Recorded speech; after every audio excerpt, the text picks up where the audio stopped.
ॐ तव कथामृतं तप्तजीवनं कविभिरीडितं कल्मषापहं श्रवणमङ्गलं श्रीमदाततं भुवि गृह्णन्ति ये भूरिदा जनाः। ভক্ত সঙ্গে শ্রীরামকৃষ্ণ রামচন্দ্র দত্তের বাড়িতে 1883 2রা জুন। আজ রামের বাড়ি উৎসব, প্রভু আসিবেন। রাম শ্রীমদ্ ভাগবত কথামৃত তাহাকে শুনাইবার আয়োজন করিয়াছেন। ছোট উঠান, কিন্তু তাহার ভিতরেই কত পরিপাটি। বেদী রচনা হইয়াছে, তাহার উপর কথক ঠাকুর উপবিষ্ট। রাজা হরিশ্চন্দ্রের কথা হইতেছে। এমন সময় বলরাম ও অধরের বাড়ি হইয়া ঠাকুর আসিয়া উপস্থিত। রামচন্দ্র আগুয়ান হইয়া ঠাকুরের পদধূলি মস্তকে গ্রহণ করিলেন ও তাহার সঙ্গে সঙ্গে আসিয়া বেদীর সম্মুখে তাহার পূর্ব হইতে নির্দিষ্ট আসনে বসাইলেন। চতুর্দিকে ভক্তেরা, কাছে মাস্টার। রাজা হরিশ্চন্দ্রের কথা চলিতে লাগিল।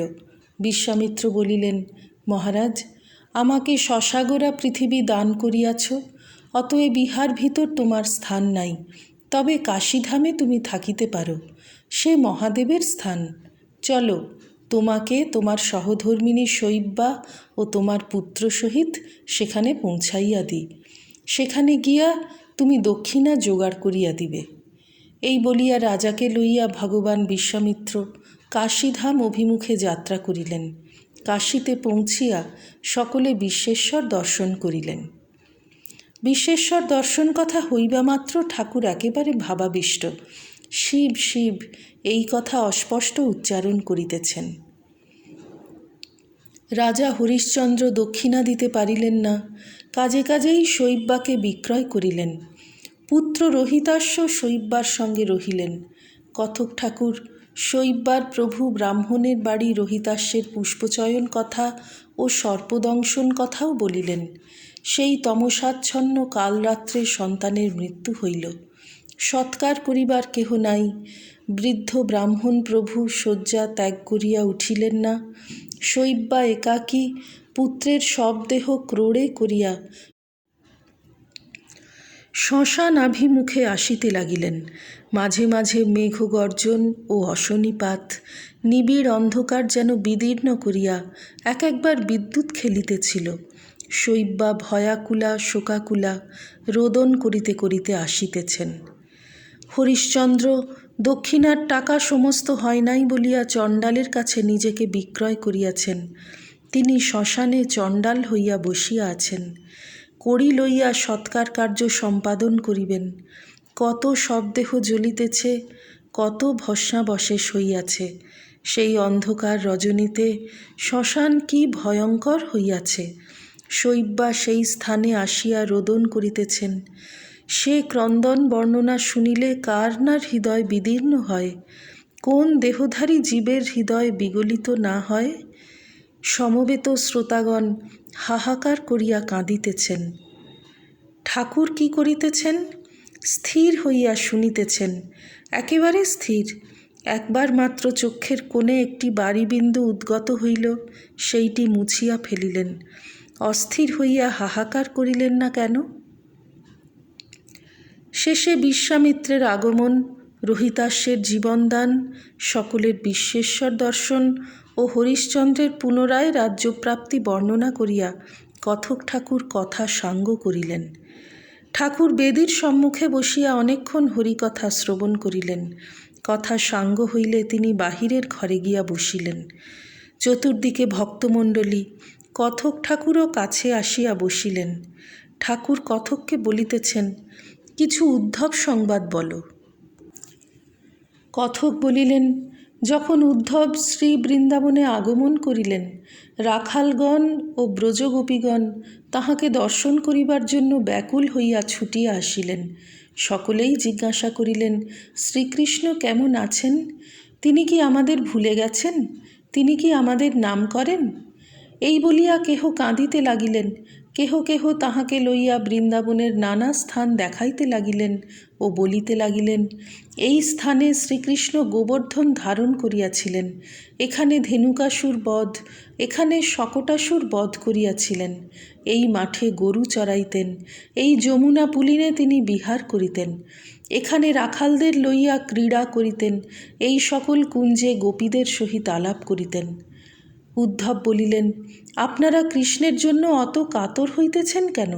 তিনি সর্বভূতে আছেন, তিনি সাক্ষাৎ ভগবান, তিনি ছাড়া কিছুই নাই। গোপীরা বলিলেন, আমরা ওসব বুঝিতে পারি না, আমরা লেখাপড়া কিছুই জানি না, কেবল আমাদের বৃন্দাবনের কৃষ্ণকে জানি, যিনি এখানে নানা ক্রীড়া করিয়া গিয়াছেন। উদ্ধব বলিলেন, তিনি সাক্ষাৎ ভগবান, তাকে চিন্তা করিলে আর এ সংসারে আসিতে হয় না, জীব মুক্ত হয়ে যায়। গোপীরা বলিলেন, আমরা মুক্তি এসব কথা বুঝি না, আমরা আমাদের প্রাণের কৃষ্ণকে দেখিতে চাই। ঠাকুর শ্রীরামকৃষ্ণ এই সকল কথা এক মনে শুনিতে লাগিলেন ও ভাবে বিভোর হইলেন। বলিলেন, গোপীলা ঠিক বলেছেন। এই বলিয়া তাহার সেই মধুর কণ্ঠে গান গাহিতে লাগিলেন, আমি মুক্তি দিতে কাতর নই, শুদ্ধা ভক্তি দিতে কাতর হই। শ্রীরামকৃষ্ণ কথকের প্রতি। গোপীদের ভক্তি প্রেমা ভক্তি, অব্যভিচারিণী ভক্তি, নিষ্ঠা ভক্তি। ব্যভিচারিণী ভক্তি কাকে বলে জানো? জ্ঞান মিশ্রা ভক্তি। যেমন কৃষ্ণই সব হয়েছেন, তিনিই পরব্রহ্ম, তিনিই রাম, তিনিই শিব, তিনিই শক্তি, কিন্তু ও জ্ঞানটুকু প্রেমা ভক্তির সঙ্গে মিশ্রিত নাই। দ্বারকায় হনুমান এসে বললে, সীতারাম দেখব। ঠাকুর রুক্মিণীকে বললেন, তুমি সীতা হয়ে বসো, তা না হলে হনুমানের কাছে রক্ষা নাই। পাণ্ডবেরা যখন রাজসূয় যজ্ঞ করেন, তখন যত রাজা সব যুধিষ্ঠিরকে সিংহাসনে বসিয়ে প্রণাম করতে লাগল। বিভীষণ বললেন, আমি এক নারায়ণকে প্রণাম করব, আর কারুকে করব না। তখন ঠাকুর নিজে যুধিষ্ঠিরকে ভূমিষ্ঠ হয়ে প্রণাম করতে লাগলেন। তবে বিভীষণ রাজমুকুট শুদ্ধ সাষ্টাঙ্গ হয়ে যুধিষ্ঠিরকে প্রণাম করে। কীরকম জানো? যেমন বাড়ির বউ দেওর, ভাসুর, শ্বশুর, স্বামী সকলকে সেবা করে, পা ধোবার জল দেয়, গামছা দেয়, পিঁড়ে পেতে দেয়, কিন্তু এক স্বামীর সঙ্গেই অন্যরকম সম্বন্ধ। এই প্রেমা ভক্তিতে দুটি জিনিস আছে, অহংতা আর মমতা। যশোদা ভাবতেন, আমি না দেখলে গোপালকে কে দেখবে, তাহলে গোপালের অসুখ করবে। কৃষ্ণকে ভগবান বলে যশোদার বোধ ছিল না। আর মমতা, আমার জ্ঞান, আমার গোপাল। উদ্ধব বললেন, মা, তোমার কৃষ্ণ সাক্ষাৎ ভগবান, তিনি জগৎ চিন্তামণি, তিনি সামান্য নন। যশোদা বললেন, ওরে, তোদের চিন্তামণি নয়, আমার গোপাল কেমন আছে জিজ্ঞাসা করছি। চিন্তামণি না, আমার গোপাল। গোপীদের কি নিষ্ঠা! মথুরায় দাড়িকে অনেক কাকুতি মিনতি করে সভায় ঢুকল, দাড়ি কৃষ্ণের কাছে তাদের লয়ে গেল, কিন্তু পাগড়ি বাঁধা শ্রীকৃষ্ণকে দেখে তারা হেঁট মুখ হয়ে রইল। পরস্পর বলতে লাগলো, এ পাগড়ি বাঁধা আবার কে? এর সঙ্গে আলাপ করলে আমরা কি শেষে দ্বিচারিণী হব? আমাদের পিত ধরা মোহন চূড়া পরা সেই প্রাণবল্লভ কোথায়? দেখেছ এদের কি নিষ্ঠা! বৃন্দাবনের ভাবই আলাদা। শুনেছি দ্বারকার কাছে লোকেরা অর্জুনের কৃষ্ণকে পূজা করে, তারা রাধা চায় না। ভক্ত কোনটি ভালো, জ্ঞান মিশ্রিতা ভক্তি না প্রেমা ভক্তি? শ্রীরামকৃষ্ণ, ঈশ্বরে খুব ভালোবাসা না হলে প্রেমা ভক্তি হয় না। আর আমার জ্ঞান। 3 বন্ধু বন দিয়ে যাচ্ছে, বাঘ এসে উপস্থিত। একজন বললে, ভাই, আমরা সব মারা গেলুম। একজন বললে, কেন মারা যাব কেন, এসো ঈশ্বরকে ডাকি। আর একজন বললে, না, তাকে আর কষ্ট দিয়ে কি হবে, এসো এই গাছে উঠে পড়ি। যে লোকটি বললে আমরা মারা গেলুম, সে জানে না যে ঈশ্বর রক্ষাকর্তা আছেন। যে বললে এসো আমরা ঈশ্বরকে ডাকি, সে জ্ঞানী, তার বোধ আছে যে ঈশ্বর সৃষ্টি স্থিতি প্রলয় সব করছেন।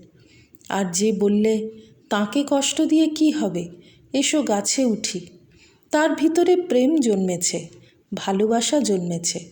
তা প্রেমের স্বভাবই এই, আপনাকে বড় মনে করে আর প্রেমের পাত্রকে ছোট মনে করে, পাছে তার কষ্ট হয়। কেবল এই ইচ্ছা যে যাকে সে ভালোবাসে তার পায়ে কাঁটাটি পর্যন্ত না ফোটে। ঠাকুর ও ভক্তদিগকে রাম উপরে লইয়া গিয়া নানাবিধ মিষ্টান্ন দিয়া সেবা করিলেন। ভক্তেরাও মহানন্দে প্রসাদ পাইলেন। ওম নিরঞ্জনম নিত্যমনন্তরূপং ভক্তানুকম্পাধৃতবিগ্রহং বৈ ঈশাবতারং পরমেশমিড্যং তং রামকৃষ্ণং শিরসা নমামঃ। শ্রীরামকৃষ্ণার্পণমস্তু।